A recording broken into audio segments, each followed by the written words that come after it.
I'm in one of the most beautiful places on earth, here on the Rocky Mountain front of Montana. There's a challenge that this ranch goes through every year. Getting the cows from the lowland, where they have their calves, up to the highland. And it might sound easy, but this is grizzly country, and there's bogs that you can lose your horse or cow in. So today we have one objective: to get all these cows off the 11 trucks that are going to show up and dump them off. Separate them into 2 groups of cattle, make sure that all the moms find their babies, and then play doctor if anything needs help, so that they're ready to move to the high country the next day. Okay, so that's 4 objectives, but who's counting? Mike here is counting them out off the truck, and the reason for that is he's got to know exactly how many come to this ranch. That's the first challenge. Sometimes you get this idea that you can just see the cows all the time, but up here in Montana they can disappear really fast and get in just a massive amount of area. So on the truck you have different sections of the truck that actually have compartments in them. So when you haul cows and calves, you have to separate the cows from the calves. Otherwise, you know, some calf would get stomped or something in there. So they put the calves in a little compartment up in the front, and then they put some cows, then some more calves. So they're all separated in there. They're bawling, that's called mothering. They can detect their calf by the sound of their bawl and the smell. So they know their calf's unique smell and the sound of their bawl. So usually they don't have me do this part ever, even on people I know really well, because I once I get to about 18, I don't know, I just lose count. It just kind of runs together as they come by. I just said normally I don't get this job, and then they gave me the job of counting something. So we'll see if I can get it right.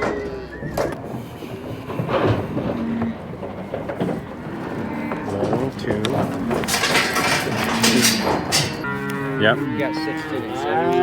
So let's maybe close that gate and count them again. All right, 15. Yeah.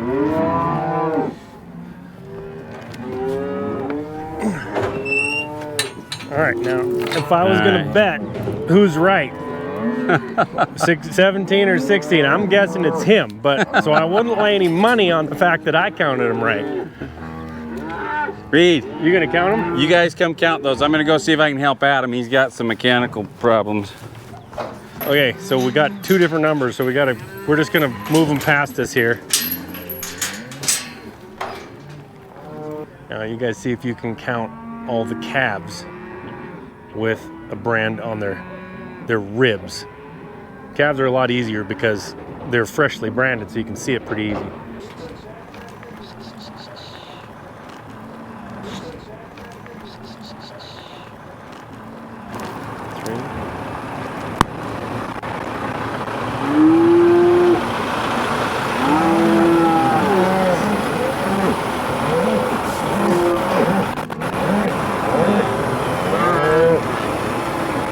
That's what broke on him? 16. See, I told you. Since we don't have anything to mix with. So let's just count everything in the pen. So Trinity, if you'll come with me, we'll go around and we'll sort just like we did last year. Sure. So now these have they got 2 brands on them? Yeah. 2 different brands too? Yeah, 2 different brands. So Reed, let's just let the NLD go by and we'll sort TRM in. So you want this open? Yeah, and then if you'll guard that, just in case we haven't get by. Okay. So you're getting all the yellow tags your way. I'll take the green tags my way. Okay, so that to get the right cows in the right places, Behind you. what we're doing is we're sorting 2 different brands.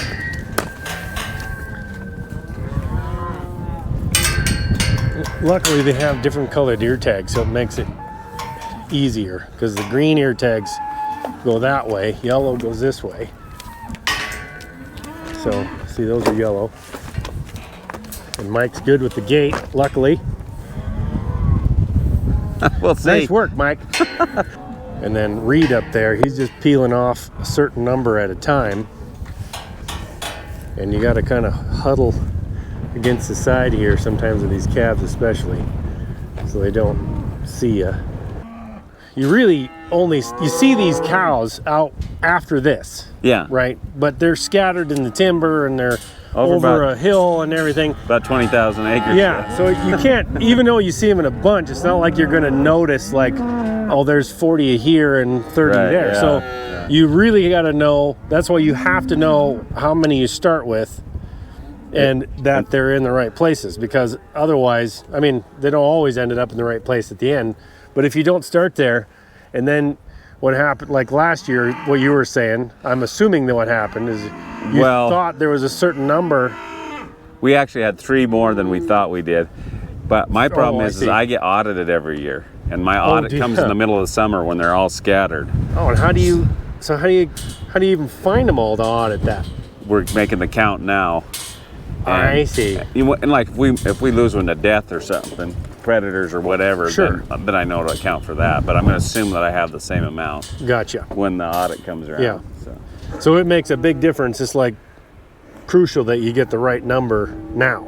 And that's not typical ranching. That's because we're a nonprofit organization, so we get audited every year. right. So we Got have it. to be, and we're not on an annual year. We're on a fiscal year. So Which fiscal year sucks because it's just yeah. it's in the middle in of the middle of everything. in the middle. It's not in the middle of January. It's markets like and- all over. So, but even with most ranchers, what happens is if you don't count these right and you put them in their pastures where they're supposed to be, and then you go up there and you're thinking you're missing 10 pair, but they're not there, you'll waste a lot of time looking for them. for something that isn't there. Huh? For something that isn't For, there. for yeah. something that ain't even there. Yes. All right, we ready to go? Yep. But as the cows got less and less, they moved back to the back of the pen. So Mike moves up, and then I get relegated to the important job of managing the gate.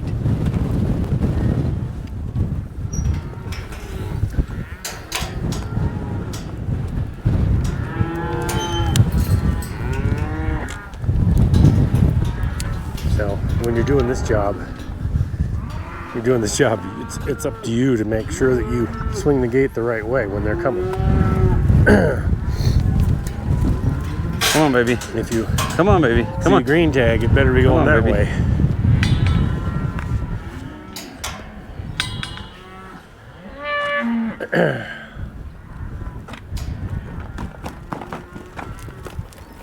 Hey, babies. Come on. Come on.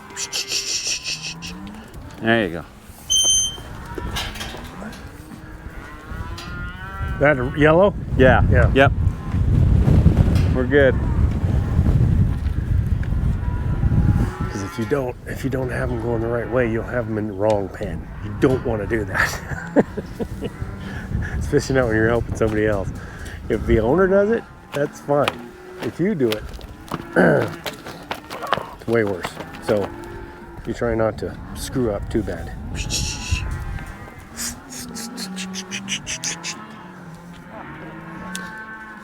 I used to think that ranching didn't really, it requires, you figuring out how to do things, but it doesn't require a lot of education.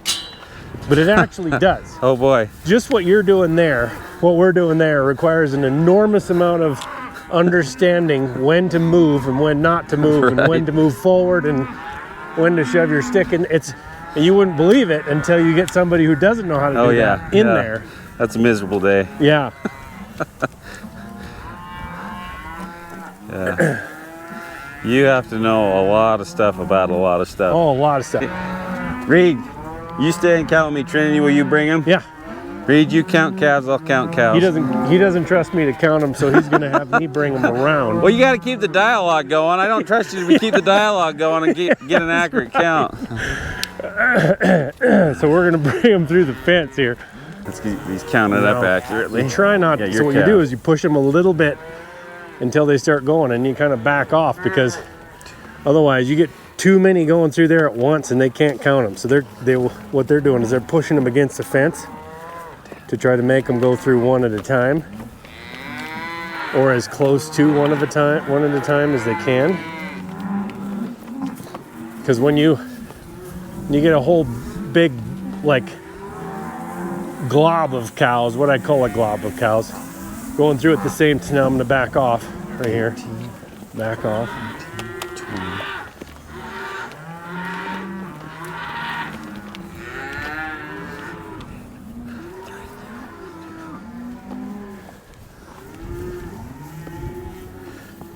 That one's pretty wild. She's a pretty wild cow. I'm all kinds of bad when I Hey, drop hey, on hey, the hey, beat. Yeah, she's pretty wild. She might take you. What did you get? 37. Hey, Mike. You might want to watch that one if she comes over here. Oh. Huh? Little wild. I'll just snuggle up to her and give her a kiss. She'll soften up. Yeah. Now she sees the gate. She's coming at me like this, like. Well, usually they're faking that, but if anybody ever says to you, "Oh, just stand there," she's bluffing. That's when you got to worry, right, Mike? Any old timer says, "Oh, just stand your ground," then you're in trouble. I've been flattened a couple times doing that. Usually it's my dad that says it.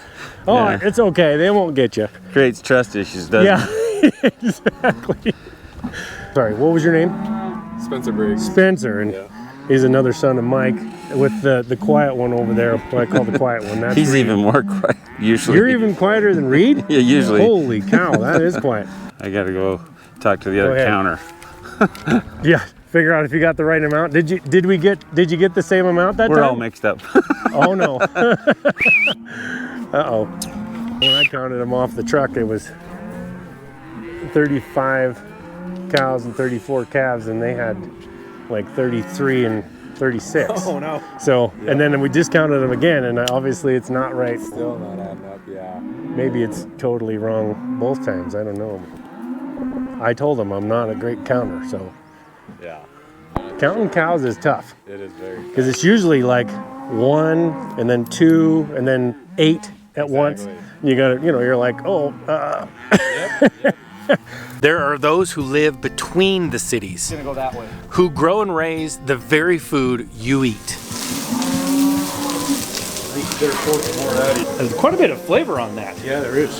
Whether their hands are covered with dirt or grease, or whether they throw a rope or turn a wrench, they are the people who make this country work. They care deeply for the land. As soon as these meadows really come up, I'll get cattle in here and graze this and let other pastures that I need to rest longer, I'll give them an opportunity to grow to the end of the season. And the amazing family values that we grew up with. We just asked that you watch over Trinity and Calabar today.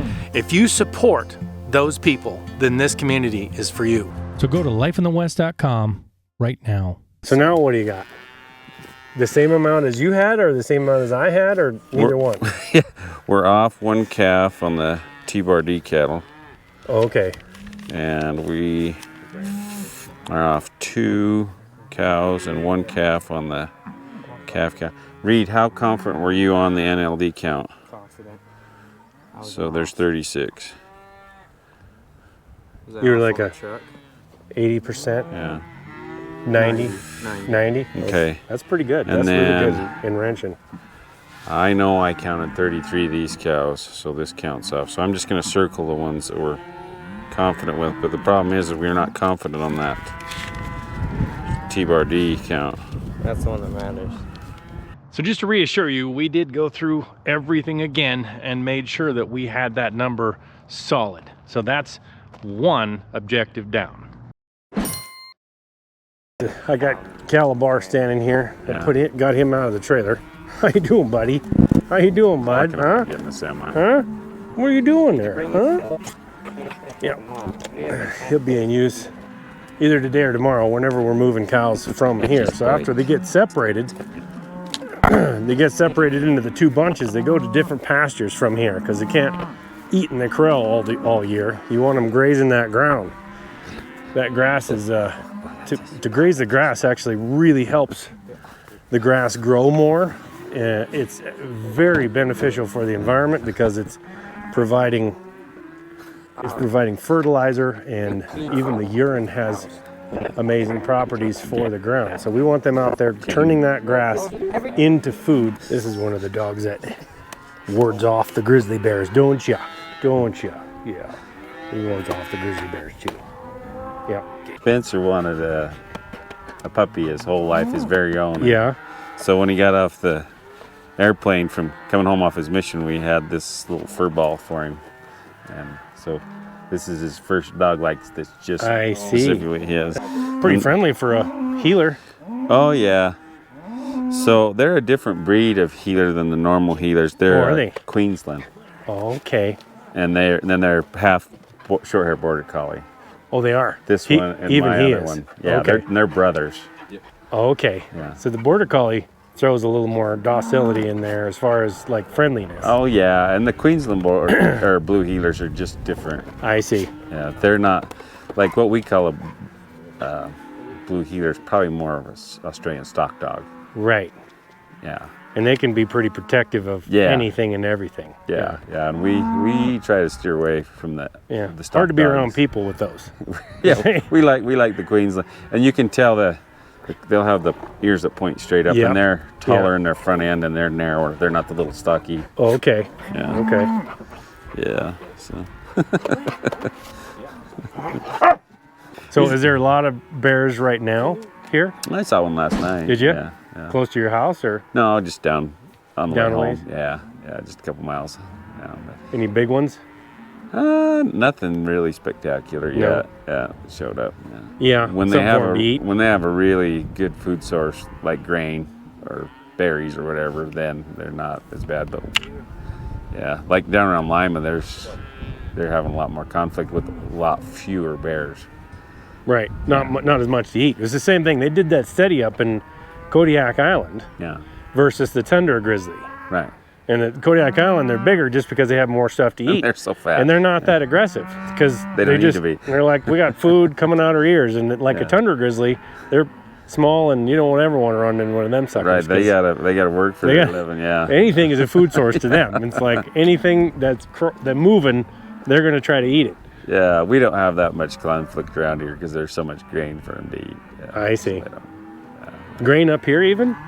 Oh, they're going east to 89. Yeah. Well, they're Yeah. going all the way out to Fort Peck. Oh yeah, yeah. They'll spend. So they'll be up here in the spring, and then we'll have a few that stay, but most of them will be out there in the grain fields still after the harvest, and then they come back for the berry season. In September. Yeah, and then depending on when the harvest is going on, they'll go get grain spills Right. At the the grain har- elevators and along the grain roads bins and out in the fields. Yeah, Yeah. wherever they can find it, and then they'll come back up to for hunting season for the gut piles. Yeah. And then they'll den. Yeah. So So we're more of like a corridor. They're just coming. coming back and forth. Yeah, we'll have a small handful that'll stay. Gotcha. And always stay, but like the bulk of the bears are. That was the case, but I don't know. More and more bears are staying out and denning out. Yeah. The they're last probably starting to 6, den 7 out years. Yeah. long ways. Yeah. So Which is not. Do you worry about losing much for calves? I mean, to bears. If you get a killing bear, then I get concerned. But A what? a killing bear. What's that mean? So most bears won't kill. It's just a A- very small percentage that Right. would kill livestock. Because a lot and of you bears know are when usually, they show up, the cattle will be like most bears. They'll wander through. The cattle might look at them, but if you get a killing bear, they'll be balled up in a corner, bawling, I see. and they'll have a tight bunch of cows, and then they'll have what I call satellite bears, or cows. The satellite cows. They'll be on the outside of the herd, and they'll wherever they're looking, that's where your bear's at. I see. And whether there's something dead already or not, cows seem to sense which bear's dangerous. But yeah, we see the bears wander by the cattle all the time, and they don't. Because bears they eat a lot of other things besides meat anyway, Oh yeah, right? Yeah, So it's not like wolves. Wolves only eat meat. So I mean, it's really almost impossible to say wolves aren't going to attack your livestock Right. because they're going to. right. Any that's a meat problem. is meat. Yeah, you know, right. it's Where bears, they eat grain and berries and Grass, grubs and yeah. grass. They This eat time all of kinds year, of stuff. they'll be eating a lot of this like fresh green grass on the creek bottoms. And Right. Stuff that's really lush, and they'll be getting into like alfalfa. In the fall, in the late summer, they'll eat a lot of roots. They'll eat a lot of Oh yeah. they'll eat a lot of root plants. I can't remember the name of the one, but it looks like a white carrot, and that's kind of fun to watch them. They'll dig, and then you'll see them. It's like they point their claw and they stick it like that. Oh, and then oh, really? Yeah. But they sure make a mess out of your hayfield. They Oh, I'll dig the bet. heck Dig out a of it. huge Oh, hole yeah. just for one little. Yeah, it's so rough. Yeah. Now, do they eat the moths up here too in the shale or? Oh yeah. In the fall. Yeah, we have hillsides that just totally get turned over all the time. Yeah. Those rock shale slides. Yeah. Yeah. They'll get into there, and grubs and ant piles and rotten logs, all that. Yeah. Yeah. You got wolves up here now. Always have wolves. Yeah. Yeah. We never ever stopped having wolves. There was always a few in Right. this area. Yeah. They say they reintroduced them. Right. There was always some. Yeah. Well, I just Not a saw lot. a report that they came out with, I think last year. Well, I don't know if it came out last year. I saw it last year from a guy. The Fish and Game were showing where the wolves were before they introduced them, and they were all Up in the bob. at Glacier, and then they were hitting the Bob Marshall and down the both sides, and open Lolo a little bit. There was a few in Yellowstone when I was a kid, long before they reintroduced them. My dad and I, we were moving cows, and we saw one that came out of the park. And since we started trapping them and hunting them, they're still around, but they don't cause nearly the problems. We were having wolf depredation every year Yeah, until then, and once we started, they got a lot more wary, staying away from livestock. once we more. could hunt them again. You mean? Yeah. Yeah. And the numbers problem- are reduced. I've never had problems with wolves as long as there's less than 3. I see. You get more of them in a pack, and then they'll take if you on see a bigger 4 or animal. more, then you're going to start losing calves. Yeah. You get more than that, you'll start losing bigger stock. One of the problems I'm finding people are telling me about the trapping is that it costs a lot of time and money to do Yeah, to it's not trap, profitable. and it's not profitable. So a lot of people did it for a while, and now they're stopping, like over in Panhandle, Idaho. Yeah. Because it's a lot of work. You got to go check your traps every day. I mean, and that's But all- trapping is the most effective. The hunters, It is, it's yes. pretty lucky to get a shot at one, because mostly they're out in the daytime. You don't see, or at yeah. nighttime. You don't see them in the day. and they travel so far. Yeah. Anyway, they might be gone for 2 or 3 weeks. You know. Yeah, back when we had the packs, it was fairly predictable. They'd be going through it every 10 or 11 days. They'd go through the ranch. Oh yeah. And we had trail cameras that kind of, at the tail end of the packs, we started a trail camera study. And now we still got the trail camera study, but now it's really random. I see. Once they're just isolated singles, doubles, and triples, they don't. Random when they show up. You mean just kind of whenever? You know, wherever they're going to den, they'll be there in that spot. But like the Right. big circles that they used to travel, they don't do that. But yeah, in fact, the old pack, it used to come right through here, and we had a school group up at the education center and it was spring, and there was a lot of, the coulee was full of snow, and we had a fresh snow, and the wolves had killed a deer just right between my house and the ed center, and there was just blood all over it. Those little kids were just freaked out. Yep. Yeah, boy, I came up to the group just to chat and see how they were doing, and boy, those kids were excited. I think they were 3rd graders from Oh no. Browning, Yeah. or Heartbeat, one of the two. Yeah, but it was kind of fun. They were pretty excited. Yeah, I'll bet. Excited and a little nervous about it. Yeah. There's a calf inside this feeder, which he has to come out of. So we'll see if. Oh, there he goes. There he goes. Oh, that was no fun. I was hoping Reed would have to Go actually get the wrestle him T-bar out of gate. there, which would have been really, really difficult. Yeah. Well, how many trucks are left? I'm not even sure. 6, yeah. About 11 semi. Oh, okay. So 6 more trucks. 6 more tracks. Yeah. Gotcha. Yeah, it's more complicated than you think. Like our accountants, it drives them crazy because everything else that gets audited is on a shelf. Right. So you can see it. Yeah, you can go and see it. Like and if you you're can count missing it. one, and it you just go stays find it still, on the it shelf. doesn't It's move there. itself. Yeah. Yeah. Right. Cow herd isn't that way. Yeah. No. It's like one's over there 20 miles and one's over here 20 miles. I mean, You don't know. So we get a good count in preg checking in the fall.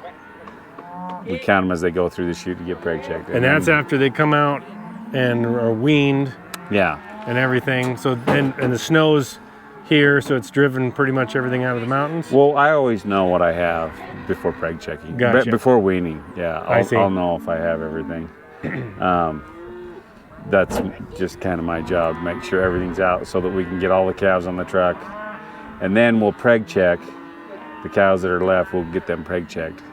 And so then I know by tag number, by ID number, each cow that goes through it's not just a total number, it's each cow has an ID number, and each cow, because we're a nonprofit organization, each cow has an ID number in the counting system. I see. So not only do I have to get the right number, but I have to have all the right numbers. All the right numbers. So where do you keep that in? Like a spreadsheet. Spreadsheet? Yeah. So you got to match them up. Like I'm missing this cow right here. Yeah. I see. And that's what gets difficult. That's way more difficult than like most ranchers now, or a lot of ranchers anyway. Because if they're missing one or two, they're like, oh well. That big deal. Because they usually show up at some point. Some neighbor calls and they have them or something, you know. So you got to lance this. Yeah. Now they're going to have to do a little bit of doctoring. So this is she's got an abscess, probably from, what's that from? Probably something got stuck in there, like a grass seed or something? Yeah, cheat grass or something like that.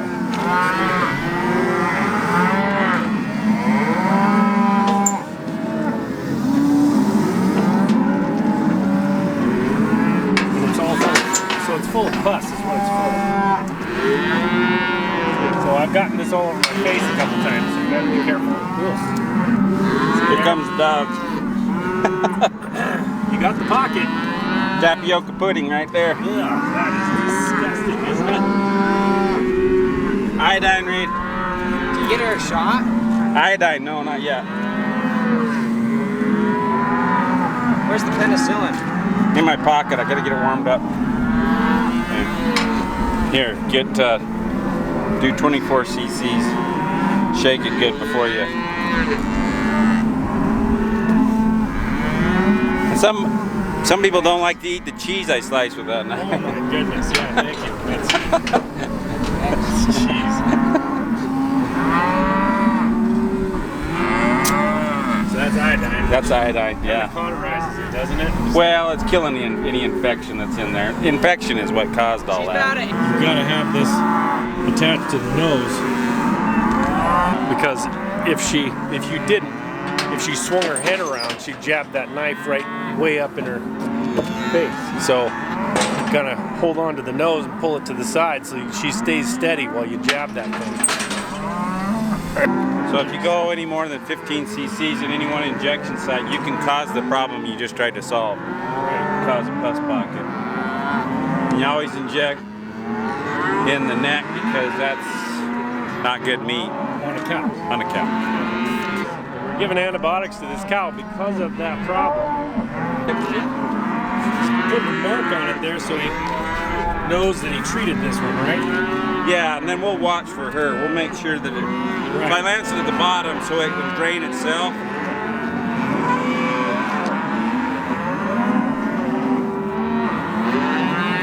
And then we'll watch for her. That way you can find that cow. If you see her way out in the field, you can tell that's the cow we treated. So you can look at her cheek, take the time to look at her cheek. So we got the one calf over here. We got to mark him up good. These calves all get like a specific brand on them. But when you're doing two different herds, like they are, what happens is sometimes you get something that you don't really know what herd it belongs to. So they think they have this one. They think they have this one in the right place, but they're not sure. So we're gonna rope it, mark it all up like crazy. We'll be able to spot it and see if it's latching onto a mother or not.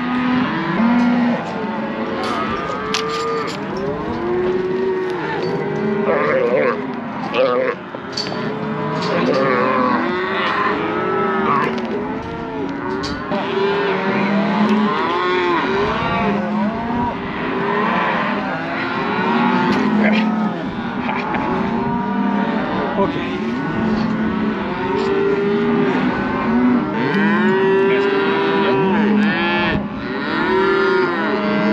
Is he done?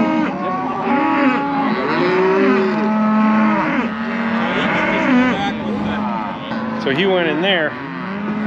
Now we can see if that one with the bright colored stripe on him finds his mom. He'll be sucking on her. And here's the calf with the stripe on it, and you can see that he has not found his mom yet. So that may mean he's in the wrong pen of cows. We'll have to keep an eye on him.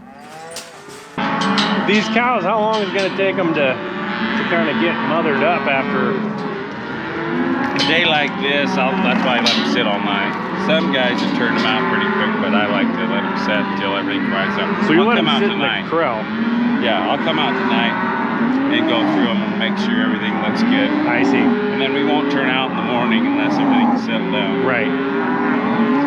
Yeah, it's just you want to make sure that you have all the cows have found their calves, because if you don't and you leave here, then anything that thinks its mother or doesn't know where its mother is will come right back to here. Right. All right, bud, let's go get you some water, huh?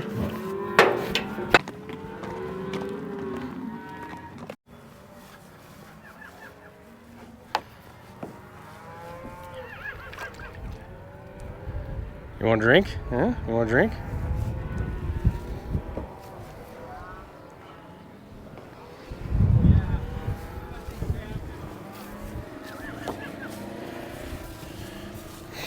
He's not really thirsty, he's just hungry. He thinks he's hungry. Look at him. He's fat. Fat as a butterball. There you go. Yep. Get some water. I'm trying to give you some water, not grass. It's 4:30 in the afternoon now. So I left home at 4:45 this morning to get up here. And we've done, I think, 10 semi-loads of cows have come in and put them up here. Now, in the old days, they would have had to drive all those cows up from wherever they are, 40 miles that way or 28 miles that way, all the way up here. But that's really hard to do when they have really baby calves. Those young calves don't move very well that far. So what they're doing is trucking them up here, and then we're moving them to the pastures where they need to go. As you heard Mike say, it's very crucial that we wait overnight and make sure that these cows find their calves and get all settled in so that they know where those calves are. And then he's gonna just feed a little bit of hay out there as well, so they have lots to eat. There's tons out there to eat anyway of green grass, but he's gonna put some hay out there for them, and that way the cows will settle in, they'll settle down, they'll find their calf, and they'll eat. And then when we move them tomorrow, they won't be as hungry. So if they're not as hungry, they're not looking for all the time something to eat. They're keeping an eye on their calf, in theory. Now this ranch right here, it's actually owned by, he keeps saying it's a non-profit. That's because it's owned by the Boone and Crockett Club. And so what they're doing on this place is they're showing how ranching and wildlife and all that can exist together and be beneficial to one another. And right up there on top of that hill by the house up there is actually a place where they give tours and camps and stuff, so they can teach kids about what wildlife and ranching have that they can benefit each other in, and all the species of wildlife that are around here and all that kind of stuff. So that one's mean, that other one isn't. So this one's mean right here? Yeah. Okay. Especially when her calf's brand new, she's really hunky. Oh. But that other one's her calf, and she's pretty nice. Yeah. She's old and crotchety and grumpy. Once we had all the calves and cows sorted off into 2 groups, we just had one job left, and that was to brand a few of these calves that got missed. That'll work, yeah, baby. So the water doesn't seem to be working. Oh, maybe he got it working. Yeah, he did. One thing you always want to make sure of, and people don't realize, after you get done with a full day's work, you have to then figure out how to make sure everything has water and food. and water is kind of tough sometimes. So is he turning them out now? Are they, you think, did he think, you want this gate open? Oh, can you shut that? Yeah. So they're mostly mothered up is why he's turning them out here. So he's going to turn them out here in this pasture. This little pasture. It just goes back there a little ways to these trees. Now there's grizzly bears in here too. But then tomorrow what we'll do, the sun is really bright, getting lower in the sky. But tomorrow then we'll move this herd that way, I believe, and the other herd up over the hill the other direction. So this is just step one in getting them where they need to go. It was a full day. Okay, Calabar, you stay here, okay? So a calf we put a stripe on hasn't found its mom yet, Mike said. But hopefully he will tonight, whether she's in this side or this side. He thinks if its mom's in the wrong side, they should find each other right there at the fence, because that would be together, even though they wouldn't be in the same pen. One thing about a day with a rancher is a long day. If you stay until they're done, if you ever go help a rancher, sometimes just stay until they're done, not till you're done, because typically you'll be done. You'll be done helping them or something, and then they'll go from there, and they'll go back home and feed another set of cows and water something else and put everything away.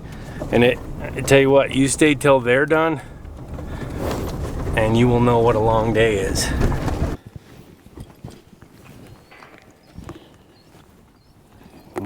There you go. There you go. Come here. Come here. Come here. He's kind of, Calabar's learning the bad habit to kind of turn away from me here. So I'm trying to be in a hurry, but also make sure he's not able to turn away from me. He tries to turn away from me as soon as I get the bridle on. Let's pile on here.